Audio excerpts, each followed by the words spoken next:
अगोदर मंत्रिपदाचा राजीनामा दिला आणि नंतर ओबीसीची रॅली 17 नोव्हेंबरला मी अंबडला अटेंड केली।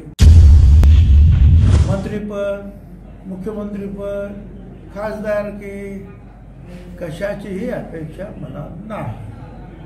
जी भूमिका पक्ष देईल आणि जनता मान्य करेल त्या भूमिकेत मी जात असून त्या भूमिकेत मी जाणार। तुम्ही हे पाहिलं, ओबीसीच्या वेळेला सुद्धा मी अगोदर मंत्रिपदाचा राजीनामा दिला आणि नंतर ओबीसीची रॅली 17 नोव्हेंबरला मी अंबडला अटेंड केली, हजर राहिलो आणि भाषण केलं। खासदारकीच्या बाबतीमध्ये सुद्धा मला जेव्हा वाटलं की माझ्यामुळे जे चर्चा कोणता सुटत नाही, मी सांगितलं बस, जरी मोदी साहेबांनी किंवा अमित शहानी माझ्यावर विश्वास दाखवला असेल आणि मी तर काही मागितलं नव्हतं ते, पण त्यांनी विश्वास दाखवला, मला द्यायचं ठरलं।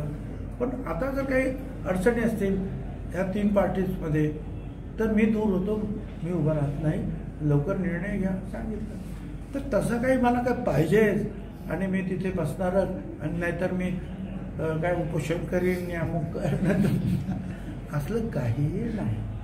आतापर्यंत जनतेनं जे काय दिलं त्याच्यामध्ये मी समाधान आहे। महाराष्ट्रातील ताज्या बातम्यांसाठी बघत रहा टाइम्स टुडे 18 न्यूज। सोबतच शेअर करा, सबस्क्राईब करा आणि बेल आयकॉन प्रेस करा।